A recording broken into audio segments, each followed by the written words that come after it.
Excuse me, my sister, when me holiday. I don't know. I said, my brother, when me holiday. I don't know. Me, I know. Me, I know. Say you don't know. Me, I know. I know when me holiday. I know when me holiday. Now this is the one I know holiday. I know when me holiday. That trouble is in me holiday. I know when me holiday.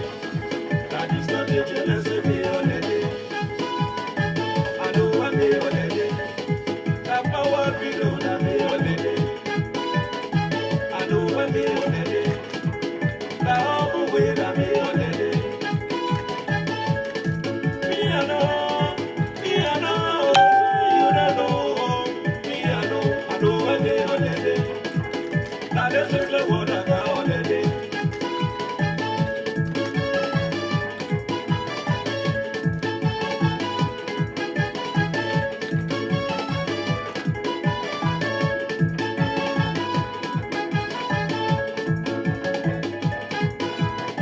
I know when me holiday. That power below that I got holiday.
What shall we do? All right, what shall we do? What shall we do? What shall we do?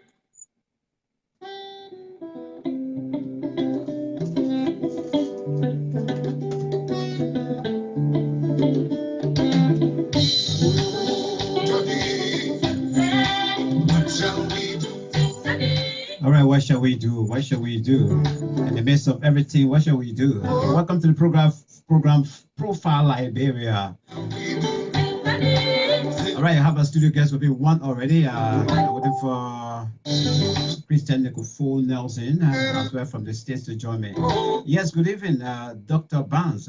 It's great to see you on the platform. Well, okay, not too bad, not too bad. We answer the British way. Let's see whether we can get Noko4 quick. Okay, he's away, so we're going to start the show right now. All right, tonight, what we're going to do right now on the show, Profile Liberia tonight, is we are going to have visit the speech delivered by a joint speech delivered by Chairman Wilmot Page of the Unity Party. That is the joint statement was made or press release, or I can say they ought to say that it's a State of the Nation address. So it's Liberty Party, Unity Party, and the Alternative National Congress. John responds to President George Weah's second annual message. So what we're going to do on this show, this afternoon, this morning, or this evening to you is to analyze their speech, because we all, I mean, those of us are on the platform, we listen to the we'll listen to the speech by the president, and we already know the package there. I will be asking my guests with respect to, first of all, what they got out of the speech by the president. Was it to their expectation? And see, let's hear from there, and then from there we'll go quickly to listen to Wemo page. We will do maybe probably 10 minutes or so, and then we'll try to analyze it. Unfortunately, Fidel is only going to be here for 1 hour tonight. Hopefully, Christian Noko4 Nelson will join in, and he will stay with us for longer. Fidel, good evening to you. How are you doing? Welcome. I'm doing good, Max. Thank you for having me. It's always a pleasure being here. Indeed, it's always a pleasure indeed to have you on as well, especially to help us analyze critical issues as they as they unfold, especially has to do with Mama Liberia. But first of all, let's start off quickly, so we don't have enough time for you. We wish you could stay longer with us. But nevertheless, even when you give us 10, 15 minutes, is plenty for us. First of all, let's start off with the president's speech. I know you listened to it. Was it to your taste? Is there anything you need to maybe subtract from there? Or was it 100% just bam, as you expected it? How was it? I really didn't have a lot of expectations, listening to the speech. I must say, the president covered a lot of ground. And a lot of the things he talked about, I believe, were relevant. The problem we have had is the speech mentioned a lot of things that the president wants to do, good things, things that are going to be beneficial to a lot of people, but then there were not enough tangible information in terms of how these things were going to be achieved, how we're going to monitor or evaluate them. So for example, the president talked about the 25 billion that was put in to mop up the excess Liberian dollars on the market. And he said, we spent 17 million of that. He's not told us how the money was spent, how much Liberian dollars how much Liberian dollars was actually taken off the market as a result of spending 17 million. He said, we've got 8 million there in terms of reserve in case we need to use it. He did not tell us what instances will arise or will lead to them going into the 8 million. So when, so does it, if the rate goes to 64, does that mean then we'll go and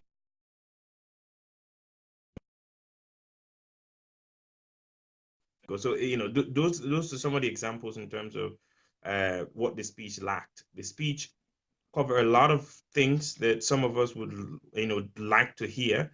He talked about the Dual Nationality Act that he sent to the legislature.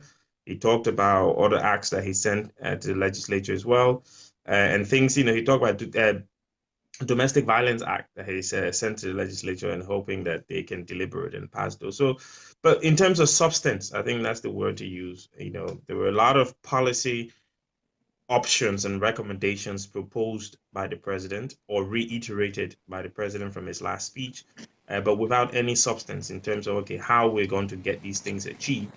I think one of the things he said that really got to me was the fact that we made savings when we reduced government ministers' salaries, and those savings were used to implement 13 pro-poor projects, and he didn't even give us details of those projects, details of how much money was raised, details of how much of that was actually placed, in each project. So, the substance wasn't there. He covered a lot of ground.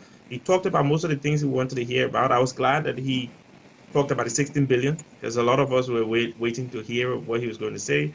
As far as I'm aware, in terms of that particular aspect of the speech, I'm happy with what he said in terms of the investigation and what will happen when the report is out at the end of February.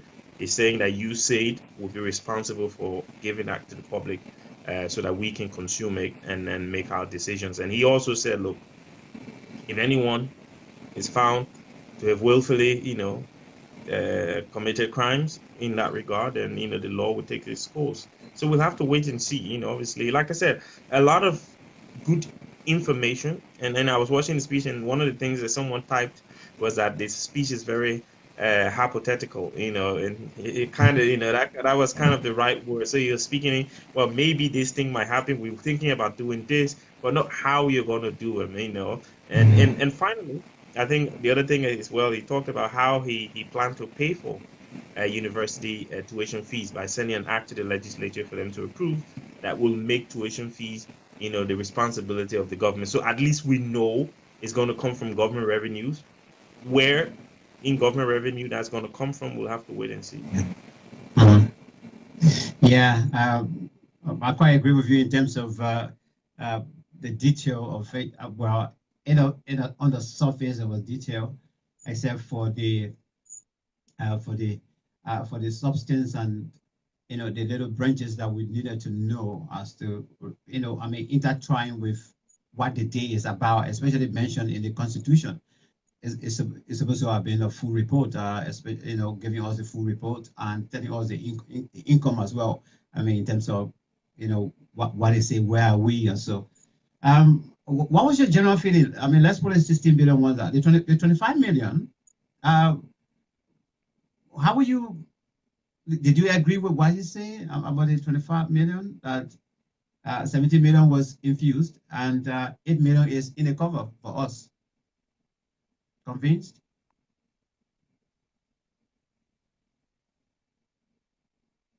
Fidel, are you there? Oh, what happened with Fidel? Hello, Fidel?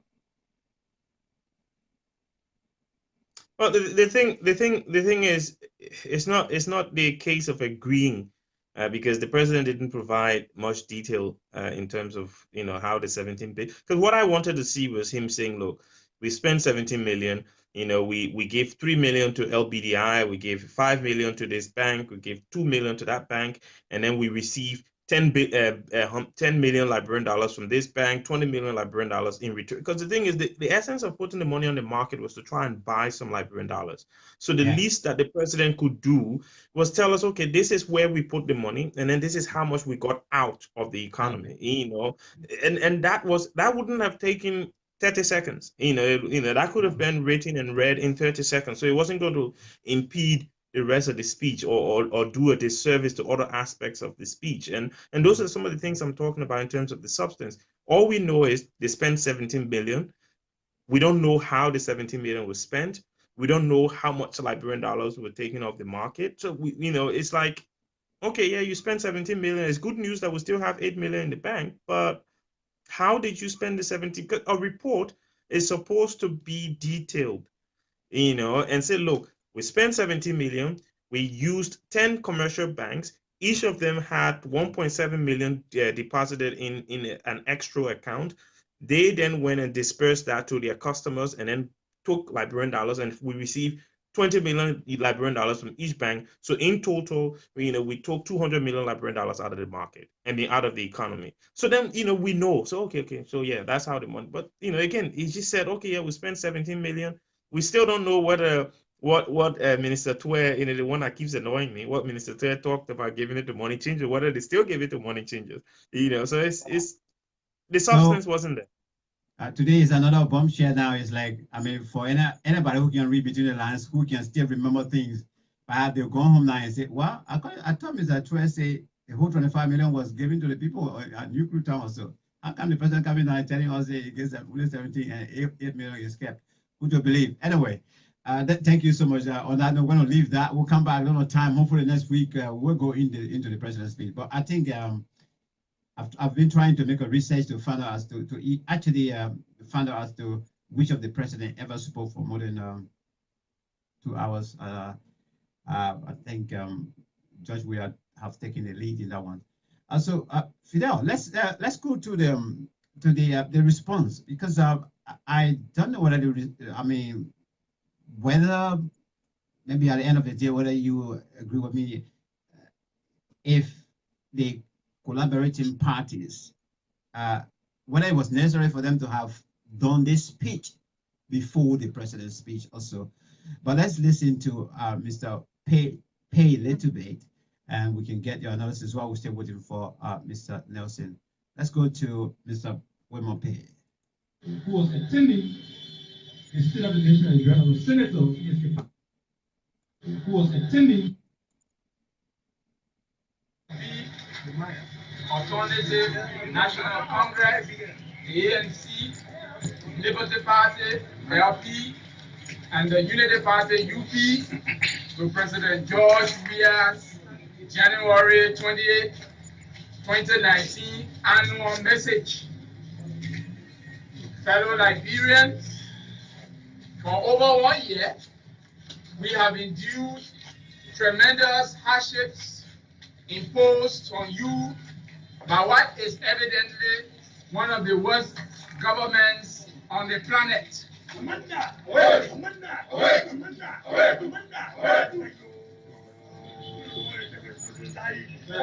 We thank God Almighty for his providence and leading, and for preventing Liberia from sliding right back into violence despite provocation from fanatics and dark eyes of the ruling coalition for democratic change.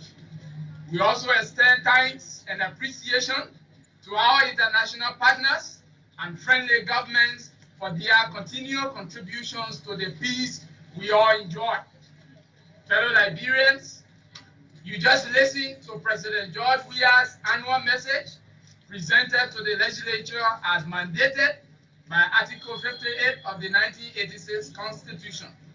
As expected, he failed yet again to assure us that he is committed to serving as president for all. On January 22, 2018, President Weah pledged to, quote, end corruption, be president for all Liberians, and change the unacceptable trend of Liberians being, quote, spectators in their own economy. What you have endured in the last year is contrary to the pledge made on January. All right, let me take the call quickly.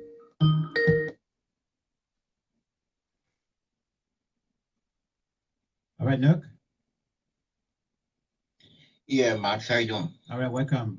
Okay, you bet us we just about hearing we just been hearing a little bit of a speech by Wilmot Page. So welcome. Nook is here with us now. Everyone who following, Noko4 is here. Christian Nelson. It's great to have you on the show. Fidel is on the other end as well. Fidel Bully as well. So the two of you are here now, seated, so we can analyze the speech. Welcome. Thank you. Okay. 22nd, 2018. From all indications, not only are Liberians spectators in their own economy, but they are now also effectively bystanders in the affairs of their own country. The president, his cronies, and a handful of foreigners are the main actors and participants in the Liberian economy. And even more appalling is that some of his foreign business partners have horrible criminal past in their respective countries. Public corruption has galloped out of control. Governance is characterized by skullduggery, bigotry, hypocrisy, falsehood, abuse, and misuse of public office and power. Violation of the Constitution and laws of Liberia has become commonplace and is pervasive throughout the administration. The president and his officials are above reproach, violating laws and tearing down systems and procedures with impunity. Despite his declaration in early 2018 that he inherited, quote, an empty treasury, a claim later refuted by his predecessor, Mrs. Irene Johnson-Sirleaf, President Weah and his officials have only worsened Liberia's woes. Daylight robbery motivated by insatiable greed is on the rampage. This has caused a total loss of confidence and trust in the governance system. Liberia is now a society balkanized into those, quote, for and, quote, against Weah. Those perceived to be against Weah are viewed by senior members of the government as, quote, enemies of the state. But in his message today, The president ignored the deepening division that he has caused in the country. His message showed no indication that his administration was committed to reconciling Liberia. Nevertheless, the president tried to deceive the world that Liberia is still either the country it was when he assumed office more than 1 year ago, or put better. All right, guys. Let's pause there and deal with it step by step, so at least our listeners and followers can be able to understand better in terms of how you guys will analyze it from your own point of understanding. Let me start with you first of all. Noko4. This is woman page. Collaboration of three political parties that spoke today immediately after the president's speech, which of course you listened to. Was it timely? And do you agree with him? All of those are saying, especially referring to the government as worst government ever, failed government as well as those other vices he mentioned. Do you agree with him, or what are your analysis with respect to the speech? Well, I may agree with some parts of what he's saying, but everyone entitled to their opinion, and yeah, they on the ground, how they see it. My question would be, who are these criminal partners the president is working with? Because he said they are criminal people in their own country. Yeah. So I don't know who he's talking about. I won't blame the president for any division. I mean, certain element within his circle may be doing these things, but until you can see tangible proof, everybody can guess. Maybe he's guessing. And the way I see opposition response, like here, when the Republicans speak at the address of the union, is not as lengthy as what we saw the opposition doing in Liberia. It was almost like they're giving their own speech. Yeah, like 15 minutes, 1 hour. Yeah, I mean, if you look at the main points and summarize it, but he was there and like he was giving his own State of the Nation address. In another sense, how the other people refer to it, actually, that collaborating parties, they also give the State of the Nation address. All right, let me leave you there. Let me come to Fidel. Fidel, what you make of the opening statement so far? Worst government ever they are witnessing, failed government that is also embracing criminals as well. Well, I think first of all, I'll have to disagree with the the other guys in studio, Noko4. First of all, I think, look, the length of the speech has nothing to do with the substance of the speech. So if the person wanted to speak for 2 hours, as long as the substance of the speech is relevant, then it should not be a problem. That's not an issue we should be debating first and foremost. I think in terms of division, when he talked about division, and Noko mentioned that, or maybe some people within the president party or officials of government might be liable for division. Well, he's the president. Anything that happens on his watch in Liberia, he's responsible for. He's the president of the republic. Anything that the CDC-led government does, the president will take the full responsibility for. When people criticize President Sirleaf, they criticize her not because she stole money herself or because we can prove that she took money, it was because she was very lenient on people who were very evidently corrupt in her government. So at the end of the day, when people, even including the CDC, when they criticize President Sirleaf, it wasn't because they saw her taking something out of the cookie jar. It's because people around her were taking things out and she didn't do anything about it. And when the opposition, when Pay is saying, look, this president is responsible for division, when you have the allegation have been leveled against the mayor of Monrovia, who apparently was participating in brutal election violence in district number 12, I think, in Monserrato County. When you have the chairperson of the CDC accusing members of the opposition that, oh, they're enemies of the state, then obviously the president takes responsibility for that, because those are members and officials of his party. He should have control over his party. He should be able to keep these guys in check and make sure that their action, because whatever they do, even the guy who is the cleaner in the president's office, if he does something wrong, the president will take responsibility. That's why he's the commander-in-chief. Yes. He's the head of the republic. So anything that goes wrong on his watch, he's responsible for. So I disagree with Noko4 on those points. All right. Let's see. Because we have maybe very small time for Fidel. He's going to be here for 1 hour. Probably we may not even Fidel will go in the middle of the speech. But let me see. Let me continue with the speech and then do another couple of minutes and then come back to you people. Welcome, guys. Those of you that are on the show, welcome. This is Profile Liberia. I have two distinguished fellow Liberians here as my guest analyst. We're trying to analyze the speech, the response speech made by the collaborating political parties, which was delivered by Honorable Wemont Page. So just to let you know, welcome on the show. The president's message today portrays Liberia, a country whose economy is already in free fall, as being better, unquote. Obviously, he just does not care about how many of you sleep hungry, how many Liberians are barely surviving, and how green the prospects are for this economy to recover in the foreseeable future. The president and his officials have destroyed whatever was left of the economy after the Ebola crisis.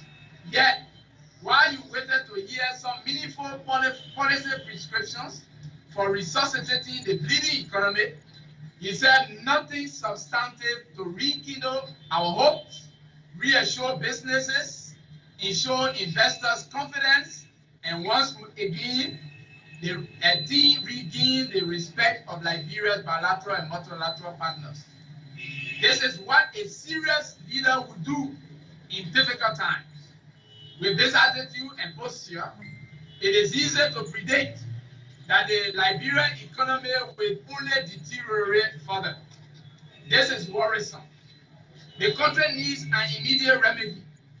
The administration does not seem to have the slightest idea of what to do in order to alleviate the suffering and hardships they have imposed on you within just 1 year, which will only continue to intensify.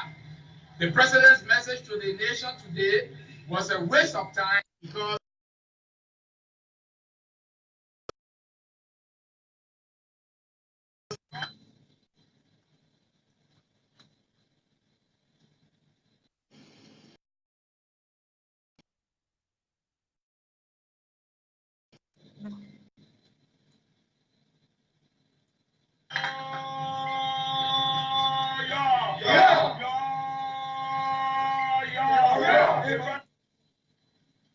restrictions on how to revamp the economy, return to good governance, and avoid further financial disasters that still lie ahead.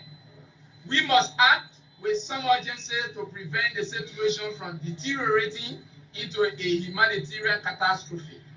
This has validated previous doubts about his capacity to lead.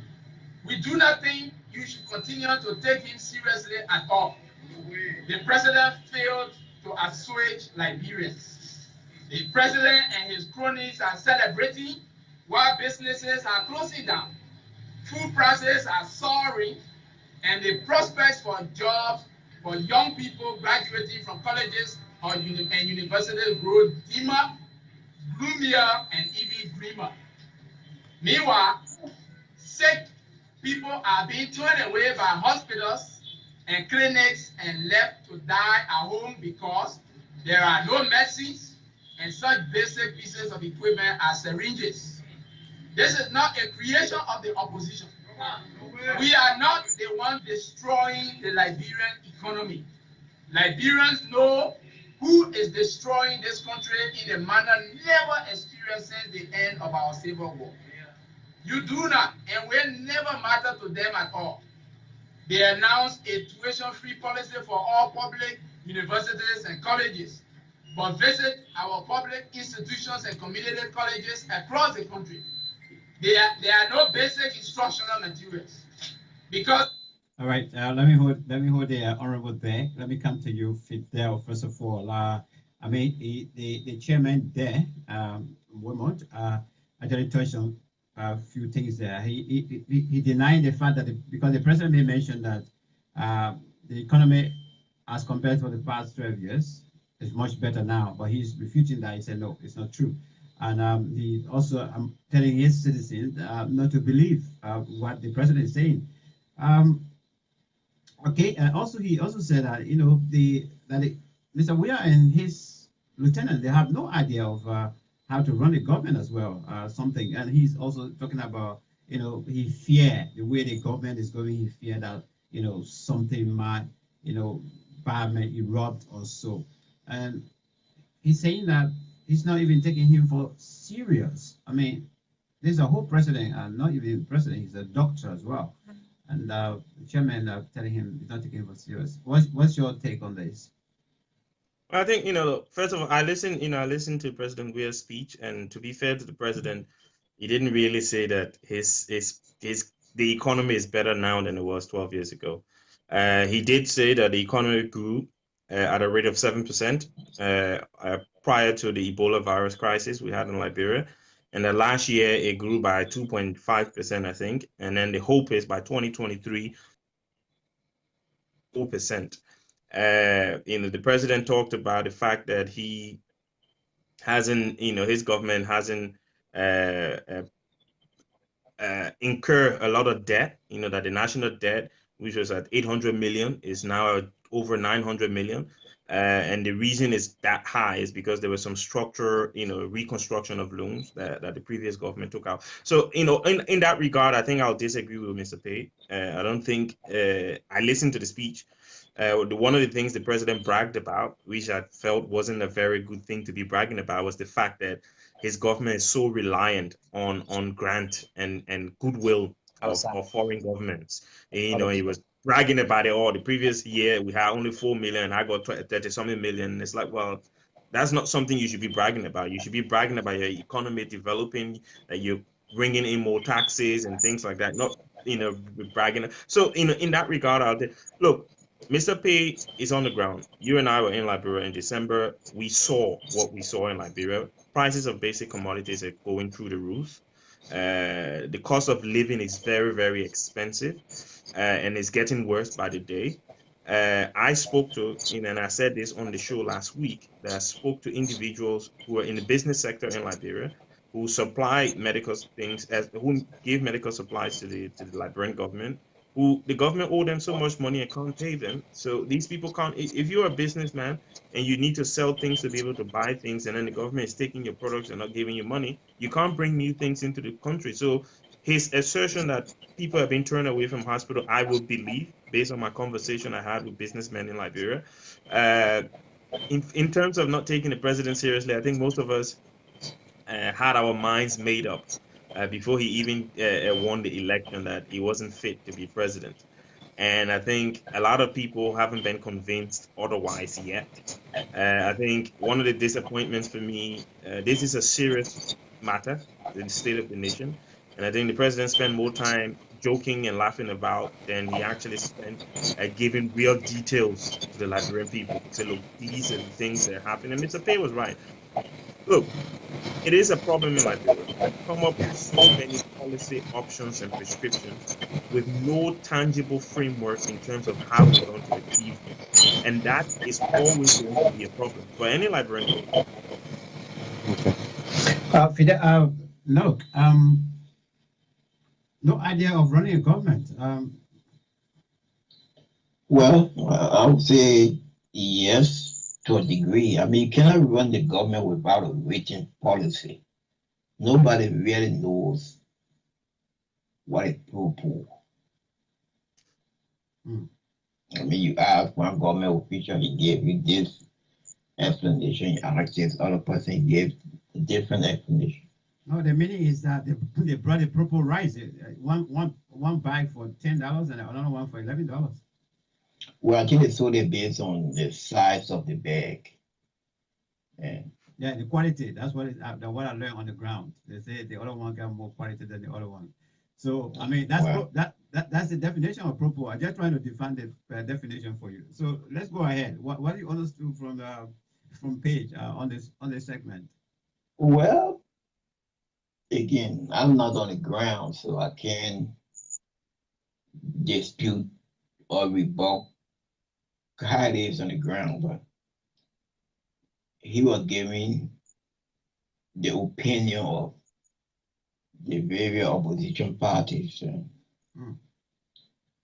know, some of it he's right. He also calling on the Liberians that, also calling on the government as well, that if you don't change your attitude, something bad may happen. Well, maybe he's a fortune teller, I don't know. But anybody would say that give and take what we're sliding into, if the economy stay the way it is, because even some seditions who voted, we have had them on the night time spin, and they said they would not vote next time for this government. And they've been with this government since 2005. So, wow. Yeah, the hardship is there. Is it being mitigated? Maybe, but if it's not trickling down to the masses, what good is it? Okay. And there we are. All right, let me hold you there. Let's see whether we can get a few more words from Payne. The administration has no moral compunction. It does not care about your plight. He failed disastrously to suit a hungry population. Needless to say, assure or reassure you, he presented no panacea for salvaging this economy and gave no clear direction on where the nation is headed. Simply put, what the president just delivered is an annual message. It lacks substance, and this is not what the Constitution prescribes. Also, we have learned from very credible sources within the administration that Hummingbird is about to be awarded a Mineral Development Agreement, or MDA. We are aware that that deal being proposed for this MDA will be injurious to the Liberian interests. In the wake of recent fraudulent loan deals that we are urging both the executive and legislative branches to cancel, as it makes no economic sense for the legislature to entertain such a deal. Plans by the Central Bank of Liberia to seek authorization from the legislature for the printing of additional Liberian banknotes amid the unresolved controversies surrounding the mysterious disappearance of about 16 billion Liberian dollars are counterproductive and will only worsen an already difficult monetary situation. All right, let's deal with this part because it's quite important. We got concession agreement here. We also got monetary aspects. First of all, let me start with you, Noko4. What do you make of this aspect, this particular, because I heard about this, I also saw in the paper, I think something like 250 million or 275 million agreement is about to be signed. And also, I heard about this 2 days ago about the printing of additional money. That discussion is already going, that they want to print additional money also. What is your take on this? And what advice would you have for the president? Well, my question would be, why are they printing additional money? And I just hope this time around will be put out there to hear the pros and cons why we need to print additional money. What we got to back the money, because you just don't print paper and put it out there and say that money. You have to have a reserve. Most times it's gold to back the value of the money. And the concern is we still have this missing container, whatever. Why can't we wait to get the result we needed to know. Yeah. But printing money now, which of course will bring another holla. So I don't have any authority over that. The lawmakers then by constitution have the authority to approve of it. Yeah, yeah. And I hope when they approve of it this time, they will keep your eye on it and make sure when the money comes in, it's not put into money changers' hand to mop up what else are out there. Let it go through the real and proper channel. So, all right, the concession now. What we're hearing now is almost, I don't know how far is it, but it's on the ground already. I mean, the company is interested in diamond actually. again, what should be done this time? This what's it, Hummingbird? Yeah. It's a new company. Yeah, it is a new company. Yeah. Where are they based at? Well, the foreign company, but they are interested in our diamonds. So I think it's about 200 something million or so. Yeah, what they getting for giving us 200 and something million? That means they must be getting more than that. Well, that's it now. So what is your take on it? You think? Well, again, we elected a group of people. I just hope if they're going to ratify this agreement, they bring in experts to help explain it. And I think that has been one of Liberia's problems. We don't have local experts, and they don't want to bring in people to help them understand what they're talking about. They may say, in a plastic bag, I got candy. Yeah, what is the ingredient of the candy? Nobody knows. The only feel, yeah, they make a candy in the bag. Touch it. They touch it, yeah, candy in the bag, my man. We can't let the candy go. We gotta eat some. Then they got their share and rectify it. After a year or two, they find out most of the candy was just the paper wrap. And we're back to, oh no. And you feel paid for it already. You feel pay for it. Okay, no, let me hold you there. Okay, let's bring out Fidel. Fidel, what is your take on these two important aspects? Well, I think first of all, when I listened to the president's speech, my understanding was that he said that he vetoed the Hummingbird, the act rectifying the contract for Hummingbird. That was my understanding from the speech, that it was one of the two acts that he vetoed. So it was sent to him by the national legislature. He didn't like what he saw in it. He vetoed it, along with the one creating the district in Lofa County, I think it was. County.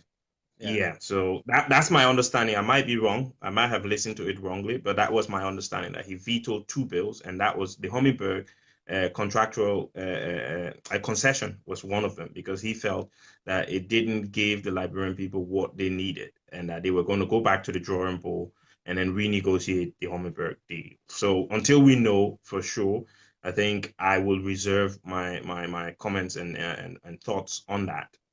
In terms of the money, I think one of the things I was really disappointed about from the speech was the fact that the president paid no attention, gave no time to the $1 billion of loan in two loans that he actually signed and that the legislature rectified to build this coastal highway and to build highways throughout the rest of Liberia. So we've signed those agreements. Those agreements were rectified by the national legislature. The president signed them into law. It happened in that first year. So he should have reported on that as well. The president did not report on that. And I think that's an insult to the Liberian people, because we've got a debt that is a national debt at about $1 billion now. So just under 1 billion. That would add another, it would double our national debt. So the president had a responsibility to the people of the Republic of Liberia to tell them what had happened or what is going to happen with those two concessions. I agree with Noko4 in terms of we have a situation whereby we put 17 million, according to the president, into the economy to take Liberian dollars out of the economy. So the Liberian dollars we got is too much. So we put 17 million in to take some out. And then you're telling me we're going to print more Liberian dollars to put it back in the same economy that we spend 17 million taking, like, that just not, it does not make sense. So, honestly, you can see where guys like Women Pay are coming from, because how can you, and Noko4 mentioned this as well in terms of not having credible policies on the ground. How, Max, it's confusing me. And I like to think about of myself as not being dumb. I ain't smart, but I ain't dumb. And I'm confused. We spent 17 million US dollars to take excess Liberian dollars off the market. So the Liberian dollars on the market is too much.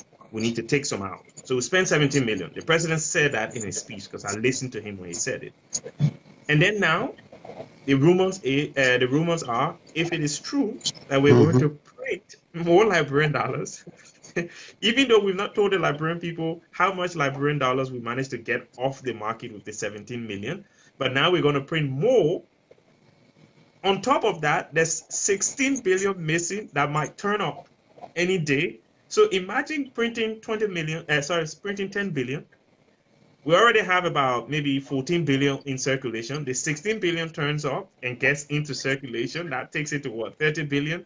And then we add another 10 billion. That's what the rate will go to, like 500 Liberian dollars to $1 US. It does not make sense. It's the president's speech is confusing us if it is true that they're thinking about printing new money, because you can't go to try and you say, oh, the water in the drum too much. I'm taking water out. And then he tells the chair, oh, yeah, go draw water and put it in the drum. So why did you take the water out in the first place? If the water was too much, you took what? So why?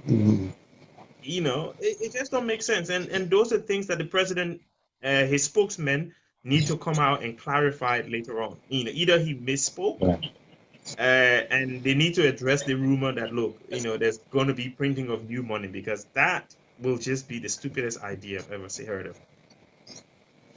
All right, let's continue from here. I know definitely these are the questions we are asking now. With some of us who had reported last time, we called a few people to ask them. They said they don't know, but we'll continue to listen. All right. Urge the legislature not to grant this authorization for reasons they already know. Fellow Liberians, today you waited in vain for detailed explanation from the president on how the administration could infuse 25 million United States dollars into the economy in response to last year's monetary crisis. There is no trace of how 17 million US dollars of this amount, as the president said today, was used.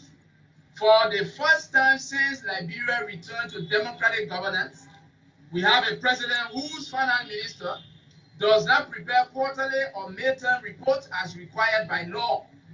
The 2018-2019 budget being a classic example. Instead, the finance minister is like a parrot perched on the branch of an oak tree programmed to make noise. That is not the function of a finance minister. The president needed to provide satisfactory answers for questions surrounding the $16 billion. Some say 15 billion, some say 10.5 billion, reported by his own ministers of Justice and Information, Cultural Affairs and Tourism to have gone cold messy last year. The message today provided no such answers, other than what the nation has already heard. He could not speak to these issues because of the previous position he had taken on this grave matter. Where is the report from the investigation commissioned by the president? We are shocked that the biggest scandal that has plagued this government will be addressed by the president in 2 lines in the president's message he just delivered. What an irony. It looks like the nation should brace itself for many more millions, if not billions, to go messy without trace before the president leaves office. We do not understand why the legislature, a separate branch, has not shown interest in the grave issues that confront Liberia today. We urge the 54th legislature, just as the president did today, to immediately proceed to cancel the fraudulent Igbo map Eton, and other dubious deeds that have impugned on our nation's reputation. Most specifically, we encourage all opposition representatives and senators to demonstrate patriotism by pushing for cancellation of these and other criminal deeds. The vast majority of Liberians hate corruption, but the president has gone and given it a top seat within his administration. What did we say about it today? Nothing concrete at all, because he lacks the moral rectitude to even mention it.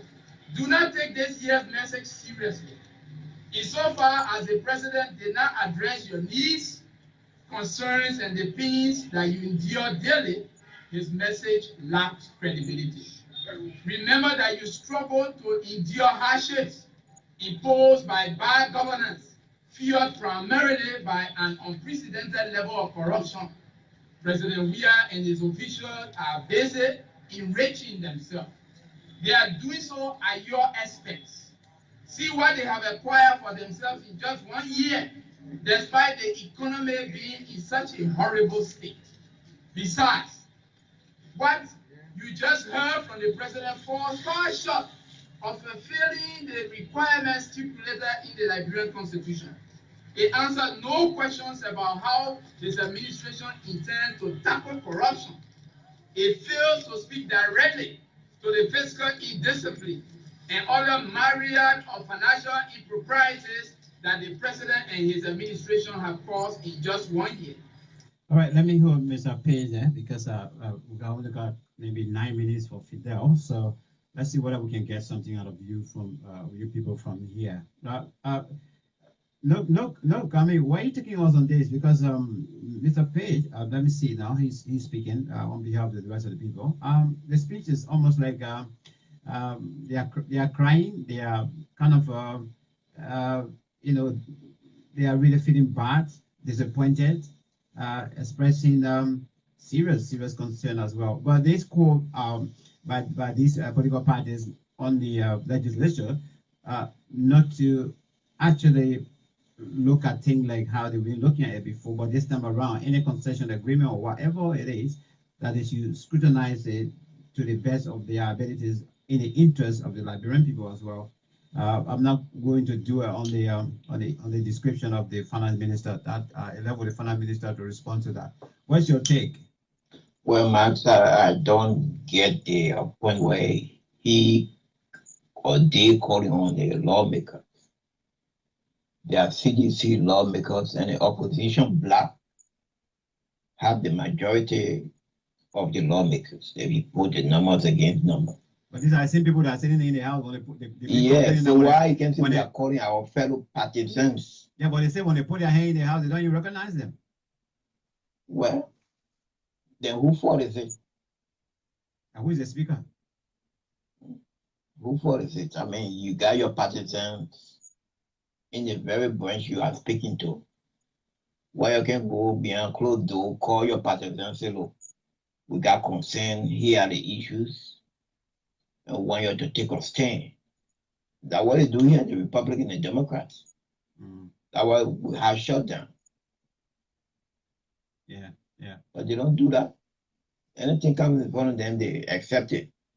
I can remember a few years back, I was on radio with Fabric, Radio LRB and Fabric. Yeah. And I have 5 lawmakers. Have you seen the quality report from Amara Corner? 2 of them acted like I was speaking Greek. What can I report? I say, you don't know that the finance minister is going to provide you a quality report of the revenue collected? Then the guy who led the delegation into the studio said, well, no, we haven't. The guy said, well, I heard about it, but the speaker give it to us. I said, the speaker don't got to give it to you. You request for it. You demand it. It's supposed to be given to you. So send you a copy. It doesn't come from the speaker's office. And that would end of it. Oh, we're going to be in our office, we ask. So now the same, we put it down to that's 36.4 in the Public Finance Management Act of 2009. The ministry is going to provide a quarterly report of how much money generated, how the budget is being spent, but there's no quarterly report. So they sit there, anything the administration gave them, they run with it. But if you are getting a report, you will know how much is being spent out of the budget, where the money is going, how much is coming in for the next fiscal year. That's a trail. So you know how to, but they don't. They don't. I mean, you got people on the Ways and Finance Committee. Just because they did finance in college, or they from a county where nobody from a county in the House or Senate. This finance say, well, because by law they say each county shall have a representative on the Ways and Means. I mean, you want to be on there? Yeah, I want to be on there. Then they put you there. With no background in banking, nothing. How can, and they got the teacher who teaching LU, why you can't bring in at least economic expert to help you? Those are the people you call, kind of consultant or so. But let's leave you there. Let's come to Fidel. Fidel got less than about 5 minutes to be with us. Noko stay with us for some time. Fidel, I mean, this is it. Where are you thinking? What is your understanding on this aspect? I think first of all, I believe that women.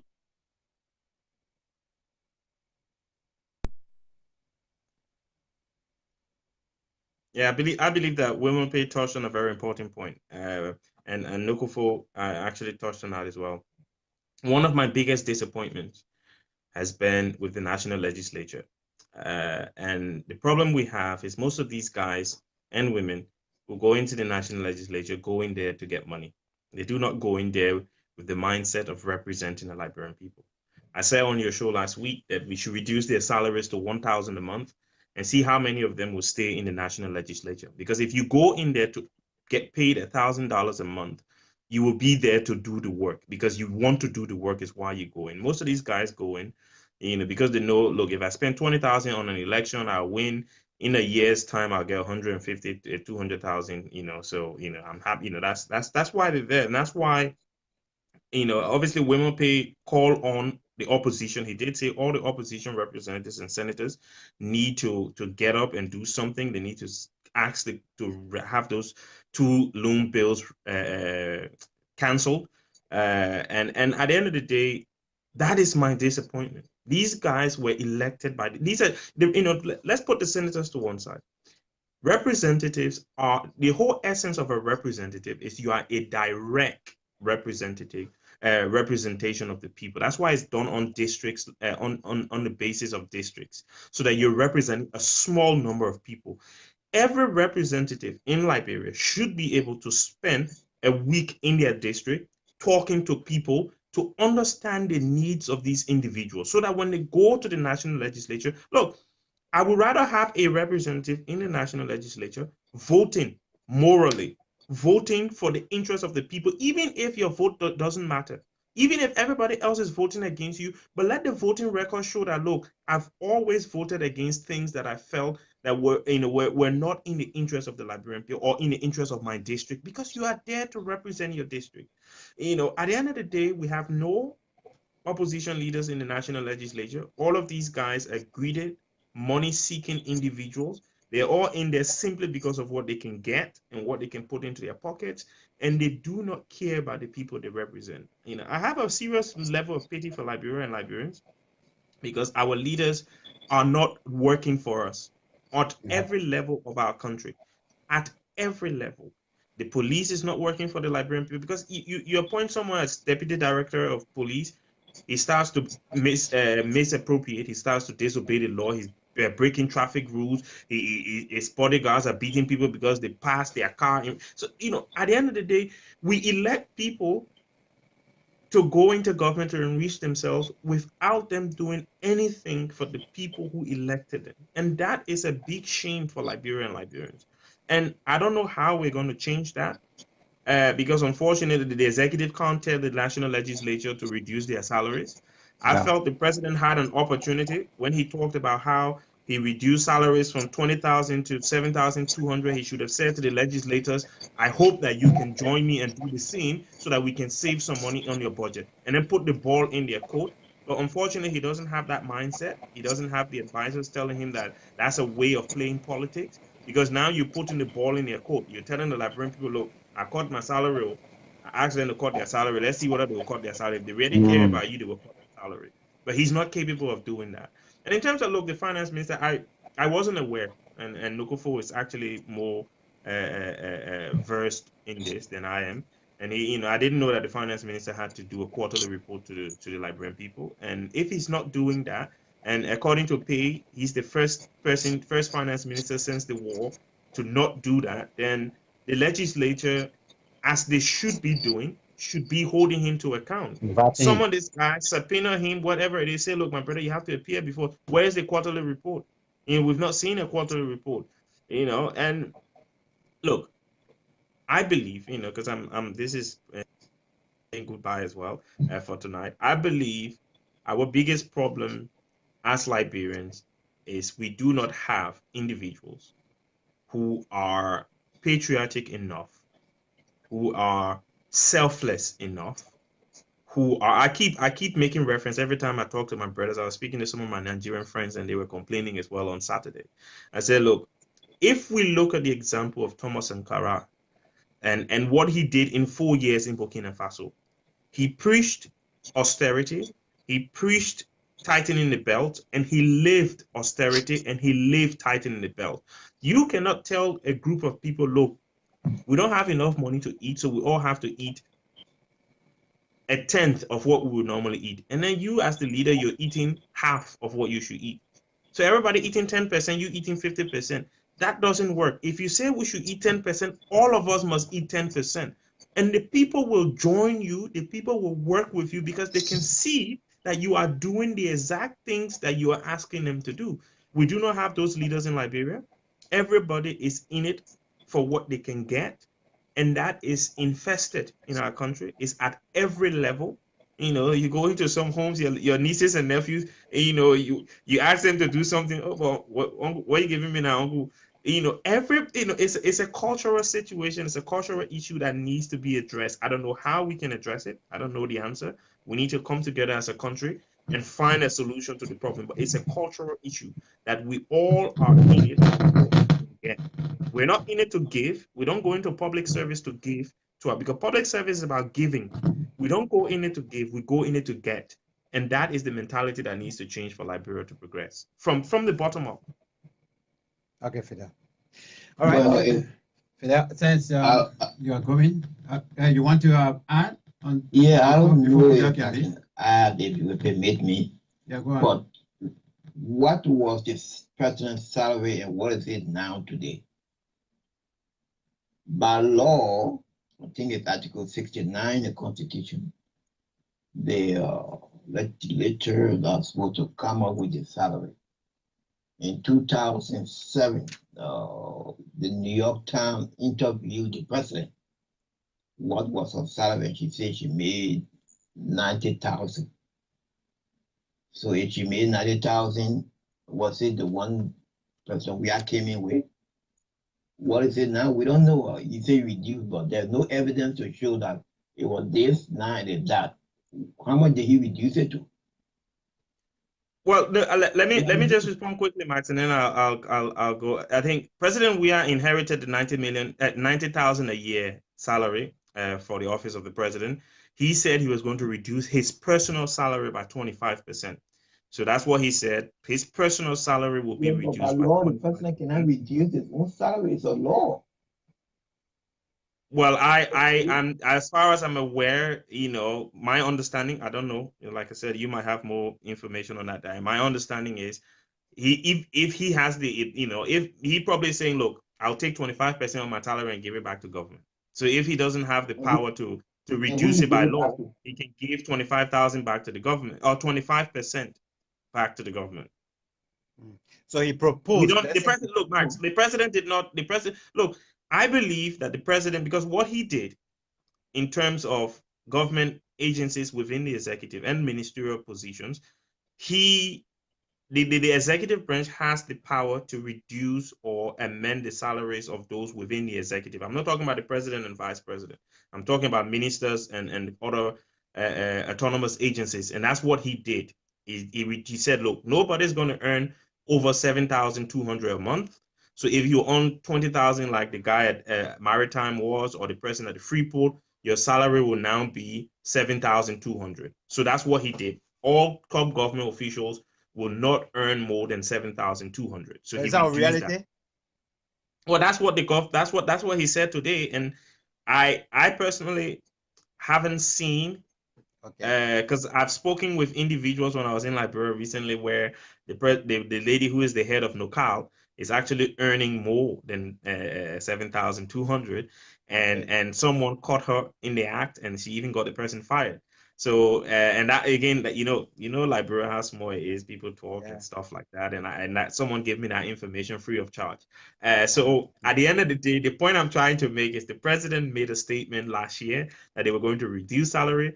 He said they did reduce it. He gave evidence, not evidence, he suggested evidence of things that they've used the money on, one of them being the new lounge, presidential lounge at the RIA that has been built for when foreign dignitaries come to the country, and then some of the other pro projects he said that they were funding as well. So look, in terms of his personal salary, Noko4 might be right. I don't know about that. But in terms of those who work within the executive, like ministers, the executive has the power to alter their salaries, and the president did do that last year, and there were savings made, and we don't know how the savings were spent, but the president tried to give examples of how those savings were expended today.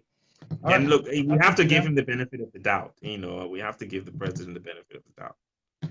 Okay, Fidel. Thanks so much. Noko is going to stay with me for another 20 minutes or so. But thank you so much for tonight. We appreciate you very much, as usual. Thank you for having me, and I'll see you tomorrow. I'll see you tomorrow, Max.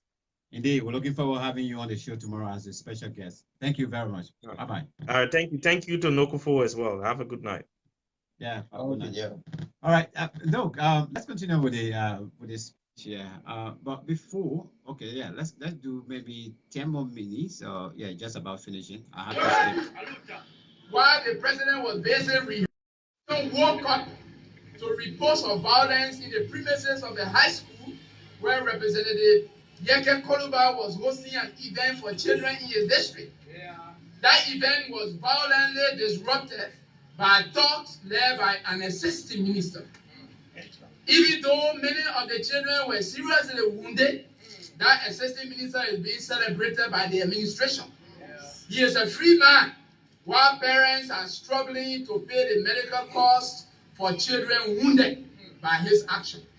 Representative Koluba himself later informed Liberians in the world that his residence had come under gunfire during the early hours of January the 21st, 2019. According to him, the Liberian National Police simply stood by. In a country that had undergone nearly 2 decades of institutionalized violence, this is worrisome. Yet, today's message was not to address an issue as grave and life-threatening as this and other acts of violence. You probably expected that a reasonable reaction from any serious leader would have been to apologize to parents whose kids were wounded as a result of that assistant minister's barbarity and bring that idiot to face the full weight of the law. This was never done. What the president presented today was a compilation far removed from the harsh reality that you face. What he said today was simple. Quote, you can cry and cry and cry and cry, but you will eventually get exhausted and capitulate to my whims and caprices. So it is up to you, unquote. This is further evidence of arrogance and callous insensitivity. For 1 year, this has been the hallmark of his administration. It shows that his administration will continue to downplay your peace, partisan and other parochial interests, and unite in one and all. We must insist on an immediate and unconditional return to the rule of law. We can. All right, no, let me hold one more page there again.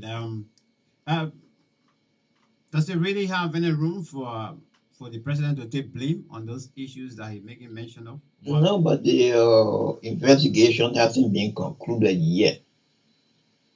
So how will the president say anything? So I mean, in terms of apology, it was in in good faith for. Well, I don't know if an apology would be necessary to be put in the State of the Nation address. It can be made by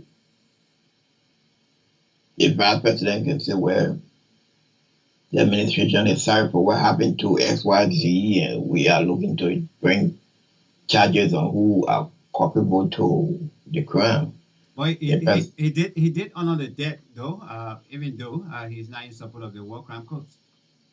Well, when our time comes, it will come. Maybe when the pressure start mounting from the outside, the donor nation say, well, if you're not gonna do this, then we will not do that. Then maybe it may come to some kind of a hair button. But for now, my back channel tells me that 1.12 million they got from the USA, it was some form of agreement in bringing a court in to the country. So we'll see. Yeah. Myself, I was something or something like that, but perhaps the people who they're watching for, for more to see. Let's see whether we can wrap it up, do the whole thing, and then we'll come back and talk a little bit about just if we can wrap up on the president's speech. Let's get maybe 5 more minutes of women page. Quote, an auxiliary organ of the presidency. The serious and decent members of this branch need to promptly investigate all acts of violence and the many grave issues of governance confronting the country, but which the executive is downplaying. The 54th legislature cannot join the president's cheering squad. As we say here in Liberia, and I quote, small sheep is better than big sheep. You can redeem your image now. The culture of impunity must stop now. This must stop before 2020. Liberians have already suffered too much from violence and can tolerate it no further. Violence, as we all know and our history has shown, will only beget violence. You must join us to save Liberia from its new predators. We thank those senators and representatives who have distinguished themselves so far. Continue to stand up for Liberia. You are not alone in this fight. The legislature should not be seen as abdicating its constitutional duty to the executive branch. There must be respect for the principle of separation of powers as enshrined in the 1986 Liberian Constitution.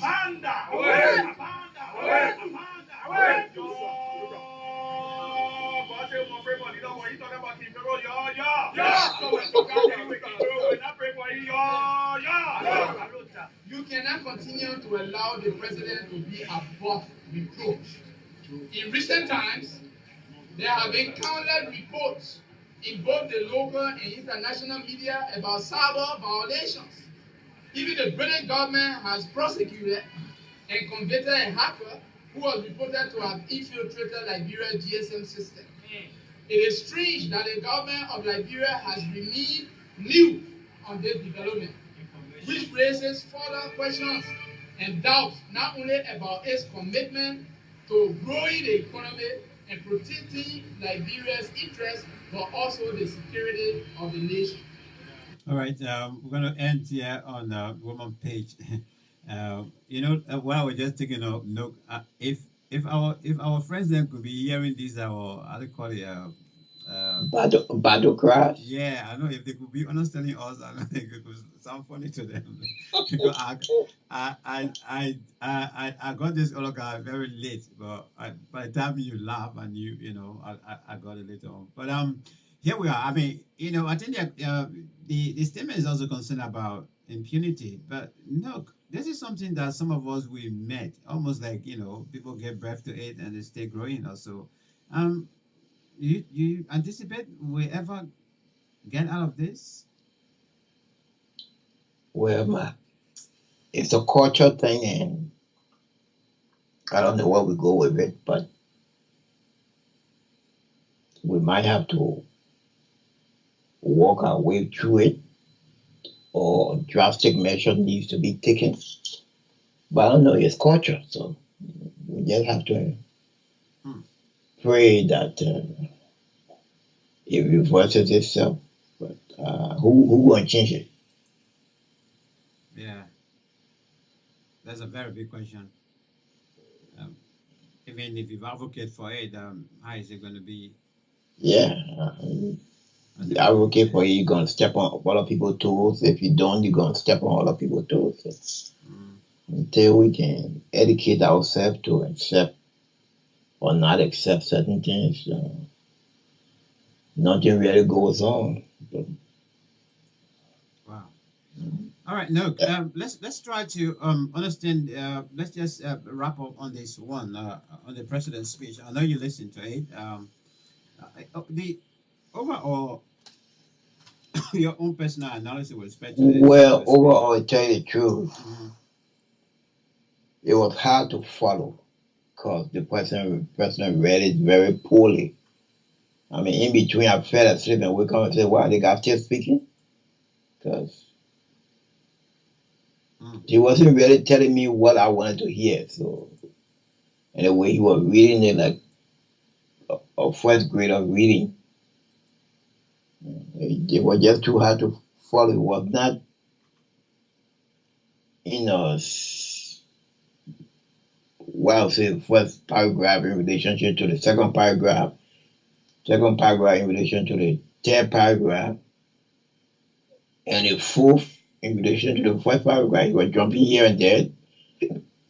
Mostly these kind of address are political because you're there basically to sell yourself and sell your yeah. policy. Yeah.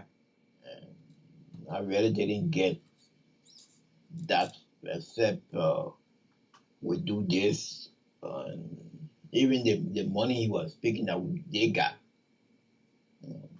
If you ask the people on ground, are you feeding it? They'll say no. It's not trickling down to them. Yeah. So the greatest thing in his speech were the rules being connected or built. Apart from that, nothing. I don't think paying student school fee is a progress. Making foreign trip is a progress. Progress for who? How is it a Okay. progress? You Max, you travel to Liberia, is it a progress for you or your family? It only benefits you.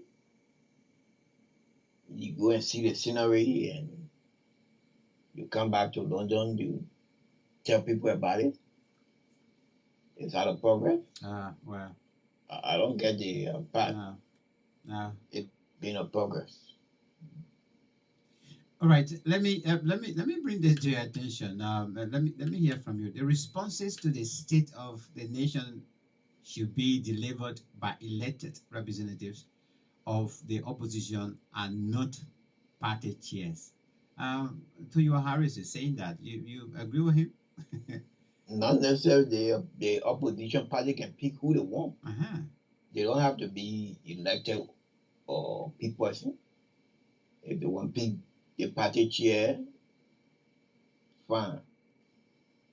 If they want to pick the mayor off the street, that's the Elect, opposition response. They didn't elect, say get party chair no, elect for them. or elected position person. All right, no, let's end up on this 25. The 60 million, that one, I mean, is hanging now. So they said we should give them another 1 month. So we're gonna be on it. Well, that's good. At least they have given us a timetable now. So by the end of February, yeah, we hope there will be no more excuses. no. But now everybody not geared for the end of February to know the factual fact on this missing container money. All right. Then what is your view on the 25 million? The way he gave us the breakdown. He said they put what 17 million. Yeah. And it kept 8 million. So 25 million wasn't spent infused in the economy. They still got 8 million that they use for other things. But the issue is, where are the records of who you gave, how much you gave, so we can ask them what did they do? Yeah. These are what lawmakers want to do up to now. We have not heard one hearing or one name or contact of a person that was giving portion of this 17 million. All we hear, we give it to money changer. How sure we the money changer went out there and did what you asked them to do?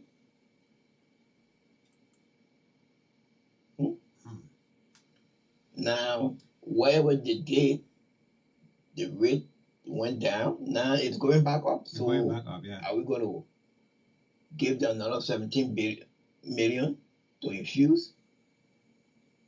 Well, I mean, the rumors is that, there's some discussion going on that they are talking about printing more money. Yeah, but so if you print this money you want to print, it's not a U.S. currency you're printing. You're printing the very thing that you said was surplus. Yeah, it was surplus, yeah. That you took out. So when you took it out, where did you put it? If you took it out, that means you might have kept it somewhere. Yeah. Why you were printing it again? Imagine you even told that, you took 25 million, but you saw that it was too much. So you used only 17. Yeah, you used 17. So and still, you take out 8, you use the 8 for something else, according to him. Some other project they did and they used the 8. And that one stay in the cover anyway. But again, when you got lawmakers who don't do oversight to know things, then we all speculate.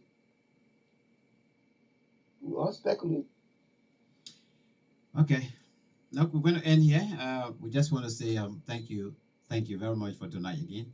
Hopefully we'll continue another day. We appreciate it very much. We'll continue, but I will advise if you look at Article 60, maybe we can start from that way tomorrow, because it says the president and vice president shall receive salary which shall be determined by the legislature and be paid by the republic. Such salaries be subject to taxes and defined by law, and shall neither be increased or diminished excuse me, during the period for which the president and vice president shall be elected. So that's the law. So what part of the law that say the president can call his own salary? It says it cannot be increased, it cannot be decreased. No, that's it. For the time period they are elected. So is there a violation there and the lawmaker accept it? How can the president reduce his salary? That's the question we should all ask, and hopefully we can get answers from one of them. How can the president do that? The law is saying the president cannot increase it or decrease it for the time he was elected. Okay. But one year the president tell you he decrease it. All right. Just to let you all know, we are starting a new show here. We'll be starting. Noko4 will be with me almost at least twice a week. We'll be looking at our Liberian Constitution. I mean, to be well explained to us, because some of us sometimes, in fact, many of us are not even aware of what the Constitution is all about. So, Nook have agreed to be with us and giving us our time here. Hopefully, hopefully tomorrow we might start here tomorrow, and we'll be having Tuesday and Fridays. So we're going to start tomorrow. Thank you all for watching. No, thank you for this evening. We appreciate you very much. All right, Max. Okay. That was a Christian Noko4 Nelson, Christian Nelson, aka Noko4 of Radio LIB, along with earlier, along with Mr. Fidel. We're here on the show, Profile Liberia. We're talking about Liberia. What shall we do? What shall we do?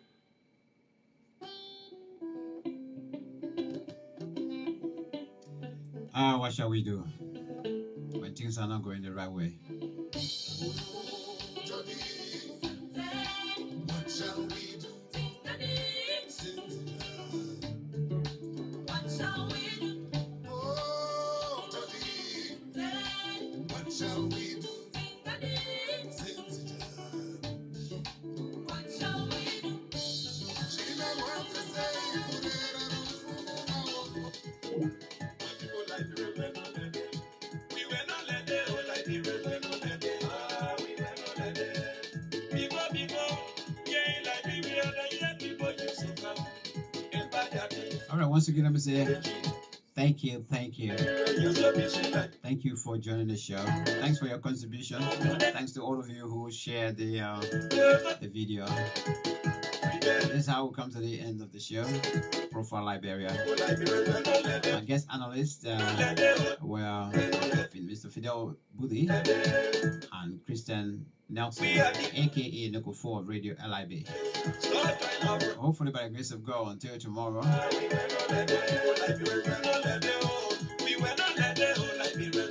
want to wish you well. Tomorrow, Mr. Fidel Budi will be my studio guest on the Max K Talk Show tomorrow evening at 9 p.m. GMT. We'll be talking about his project exclusively. Until then, peace unto you all. Bye bye from my end. We're not like this, right?